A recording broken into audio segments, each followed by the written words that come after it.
Então, Zé, eu queria te perguntar aqui sobre o fundo em si. Então, eu acho que vale a pena para o pessoal entender o poder de fogo da gestão ao longo do tempo, né? Já que a gente tem um histórico relativamente longo do fundo, a gente pode ver o resultado dele antes de saber do processo, para as pessoas entenderem do que a gente está falando aqui. Então, vamos lá. A gente vê na planilha aqui do Trademap o fundo de Auli, que existe aqui... O Verius mudou? Não, aqui é o Trademap. Então, aqui a gente consegue ver um histórico desde 15 de janeiro de 2009, né? A gente completou aí mais de 11 anos, e a gente consegue ver um excesso de retorno bem largo, né? O Joule rendeu 357 a 138, né? Acho que mais de 2,5 vezes o índice, o Ibovespa, lembrando que isso aqui é líquido de taxas. Muita gente ainda pergunta isso, você ainda tem que tirar as taxas do fundo. Então, líquido rendeu isso, mais do dobro do Ibovespa. Se a gente abaixar um pouquinho aqui, a gente consegue ver com aquela defasagem da CVM de 3 meses, mas dá para ter uma noção de como o fundo aloca a sua carteira, tá? Então, a gente consegue enxergar com um percentual aqui de 12,5% Guararapes, a gente vê Locamérica como segunda posição, Iven aqui 8,7%, Trisul, Centauro, Magazine Luiza, que hoje aí bateu mais de R$70, B2W aqui, né, JBS e Vale. As principais posições do fundo, pelo menos em fevereiro, eu acho que não deve ter alterado tanto. Isso foi pré-corona, lá pré aquela crise de março, os circuit breakers. Então vai ser legal a gente avaliar pré e pós-corona com relação a essas ações mesmo. Acho que é legal a gente falar sobre isso.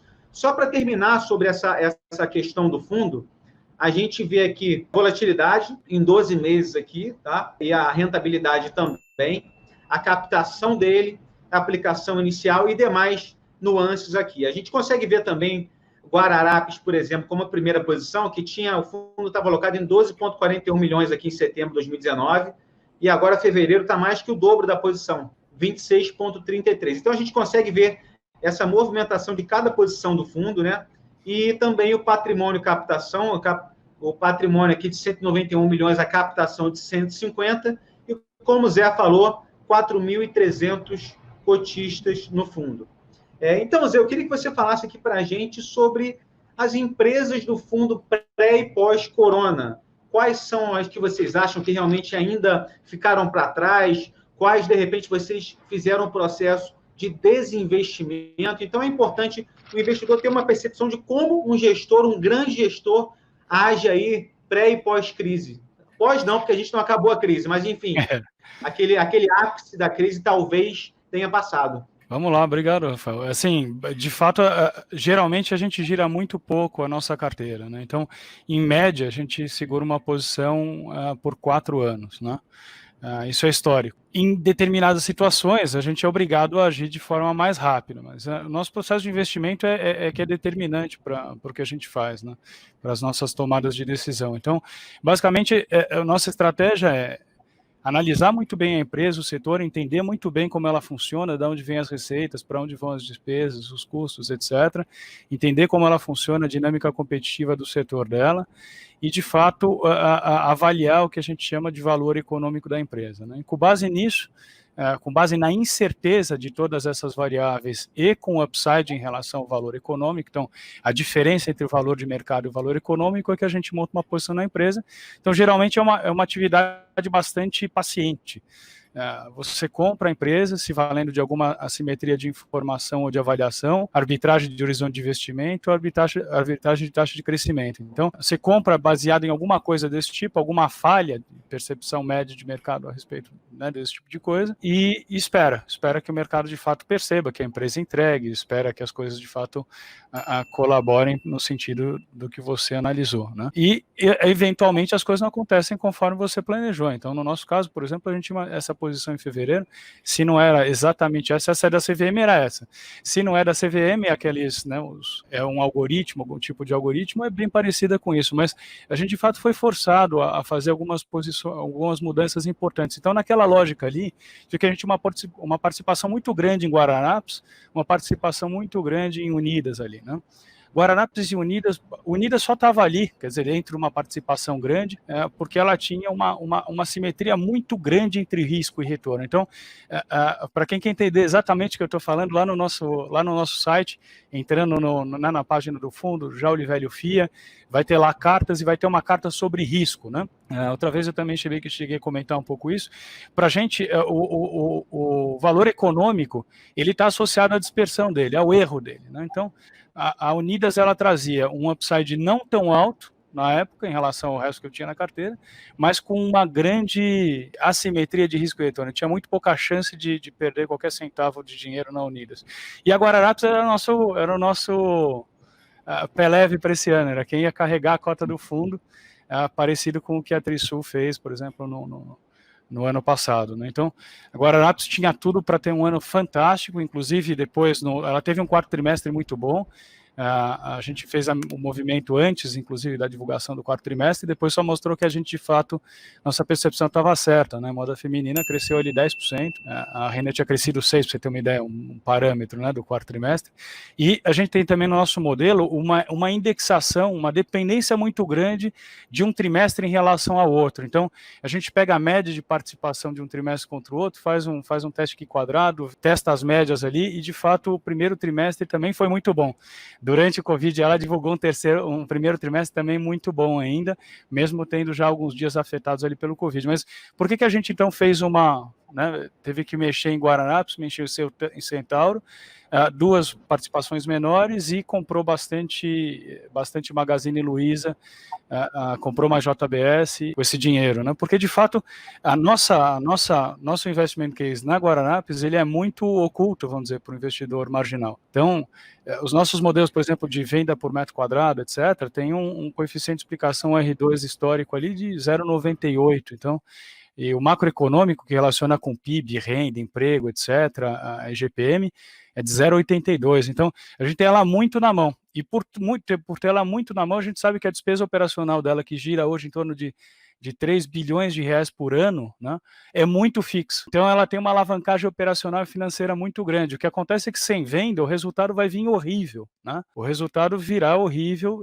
durante os 2 trimestres, como não será diferente para nenhum varejista de loja física. Então, não tem nada a respeito da companhia, né?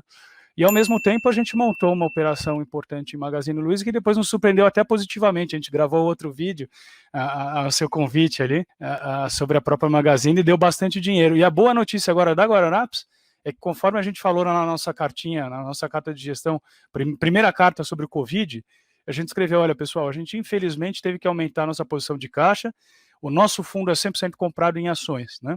Então, o meu caixa é de, historicamente, 1%, 2%, é mesmo só para fazer a gestão de ativo e passivo. Eu tive que aumentar para 6%, 7%, e o motivo pelo qual eu fiz isso foi muito simples. Quarta-feira de cinzas, a gente viu o mercado se movimentando violentamente para baixo.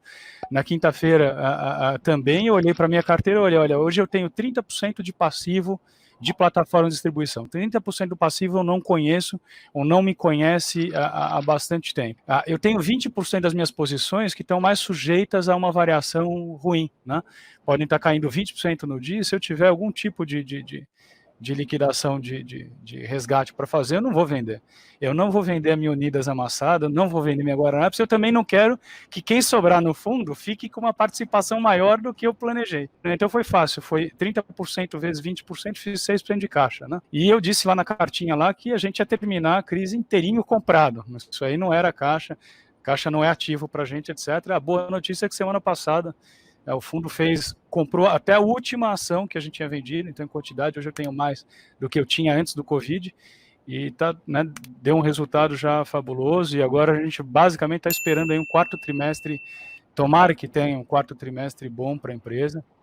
Ninguém está esperando ainda um quarto trimestre muito bom para ninguém, mas o primeiro trimestre que pode ter alguma recuperação aí vai ser o quarto, provavelmente. E a gente é acionista dessa empresa há muito tempo, então mais um papel para a gente esperar uns anos, mas vai dar bastante dinheiro, está muito barato, está muito atrativo, e a gente aposta bastante nesse negócio. E a Unidas foi o contrário. Eu podia até mostrar aqui o que aconteceu. Depois, vamos dizer, o tema lá da Bolsa 110 mil pontos eu posso mostrar lá depois, mas a Unidas passeou demais, né? A Unidas chegou a cair para metade chegou a cair 73% nesse meio caminho. Eu vou mostrar agora que eu não resisto a essa. Olha o passeio da Unidas. Então aqui está locadoras de automóvel. Então aqui no meio tem a Localiza também. Mas olha só que fantástico. Aqui é o Ibovespa, tá? Então aqui é o retorno e aqui é a aceleração. Então, primeiro essas locadoras caíram 28% contra o índice. Então, tomaram uma surra do índice, aí o delta retorno eu chamo de aceleração. Tá? Aí cresceu, ela perdeu mais ainda, que você vê que aqui ela ainda se deslocou mais para cá, e ela já recuperou 12% contra o índice, ainda no year to date está muito longe. Né? Então, para quem se acostumou a ver a cota do fundo ali caindo bastante durante o Covid, assim, absolutamente a gente não enfrenta mercado, a gente não vamos dizer, o mercado não direciona como a gente age, a gente age em cima de valuation, em cima de estudo, em cima de fundamento, e basicamente a cota é o reflexo disso, né? Como base de comparação, para vocês terem uma ideia, o que aconteceu com os bancos e serviços financeiros foi todo esse movimento aqui, ó, em bancos aconteceu desse tamanho aqui. Então, a gente aumentou muito a nossa posição nesse período na Unidas, então hoje a gente tem uma quantidade de ações muito maior do que tinha. Obviamente ela desvalorizou ainda depois do Covid, está muito atrasada ainda, e então a cota ainda nem refletiu isso. E aí um indicador que a gente acompanhou bastante antes e depois do Covid, no caso do fundo, foi qual o valor econômico da cota do fundo. Se eu olhar as participações que eu tinha das empresas antes do Covid, quanto é que esse negócio valia, e se eu olhar hoje as participações que eu tenho e quanto de fato essas empresas valem, e comparar o valor econômico da cota um com o outro, qual é que é maior, e a gente hoje vale coisa de 15% a mais do que valia. Isso se refletiu também, não por acaso, na recuperação que a gente teve contra o índice, né? Então, por exemplo, tem muita gente, acho que em uma das lives que a gente gravou, Rafael, alguém comentou, caramba, estava no meio do furacão, acho. Caramba, eu coloquei dinheiro no fundo e estou perdendo 35% até agora, esse negócio Mas tudo bem, primeiro vamos relativizar, perdendo 35% contra quanto do índice que estava caindo também, essa é a primeira coisa. A segunda é o seguinte, a gente saiu de uma base de janeiro muito boa, né? Em janeiro a gente já tinha aberto 10% do índice, a gente estava com bolsa mais 10%. A gente chegou a ficar com bolsa menos 4, pelo menos, e agora já está com quase bolsa mais 6. Hoje acho que bateu 5,5, 5, coisa assim. Então, assim, esse movimento realmente de mercado, se a gente pegar historicamente aquele mapa que você mostrou, né, o nosso risco, se a gente fosse, se alguém gostar de beta para avaliar risco, o nosso beta é bastante baixo, o nosso beta histórico é de 0,70, né? Dependendo da janela, cai para 0,62. Então, não é aumentando a exposição quando a bolsa sobe e diminuindo quando a bolsa cai que a gente consegue dar dinheiro, fazer dinheiro, né? É de fato na seleção lá de empresas, né? Zé, aproveitando, só para emendar nisso que você falou da Unidas, só para não perder a pergunta, teve uma questão que eu até li também, acho que foi hoje ou ontem, que o Cleiton está perguntando aqui. Parabéns pela live. Poderia perguntar para o Zé qual o impacto dessa mudança do IPVA que incidirá para estado onde o veículo roda e assim haverá um aumento de custo. Qual é o impacto para a Unidas? Eu também li essa notícia. Se você quiser falar um pouquinho sobre isso. A gente leu também, imediatamente entramos em contato lá com o RI para saber, né? Então, de fato, ele falou que assim, a coisa ainda não tá certa, tem muito assunto ainda para esclarecer, então vai ficar aquela história, para quem tem a minha idade ou mais, né, vai lembrar bem de um quadro que o Jô Soares tinha, que ele morava no Mato Grosso ou no Paraguai, Mato Grosso ou Paraguai. Ali. Então fica muito difícil, por exemplo, determinar um carro que roda em Minas Gerais e em São Paulo, mas para quem está nos ouvindo hoje, basicamente existe uma vantagem fiscal em relação ao imposto de propriedade do veículo automotor, o IPVA, entre, por exemplo, Minas Gerais e São Paulo. Então, muitos carros, muitos veículos dessas locadoras vêm de Minas Gerais, eles são emplacados lá, pagam IPVA lá. Basicamente, a ideia é que mude a regra, né, esse projeto muda a regra para pagar o IPVA onde o veículo circula. Aí tem que determinar como é que determina onde o veículo circula. Aí tem que ver, o carro foi adquirido num estado, então ele fiscalmente é devedor daquele estado. Como é que você migra ele para outro estado? Hoje, por exemplo, você precisa fazer uma mudança do emplacamento, de fato, né? Então, para mudar o domicílio do carro, você precisa fazer uma mudança de emplacamento. Então, tem uma série de questões ainda que não estão certas. Me parece que é muito mais um problema de discussão entre os estados em cima desse PVA do que com as montadoras, né? Mas, sem dúvida, vamos dizer, se passasse, isso ia ser negativo, ia sem dúvida. E basicamente hoje, nesse dia de hoje, não ia parar na diária, porque basicamente as diárias avulsas ali estão com um ticket bastante baixo, principalmente porque as de curto prazo, as diárias avulsas foram as primeiras que retornaram, né, para as empresas, mas haveria impacto sem dúvida, mas passaria no médio prazo, passaria para o preço da própria locação, né?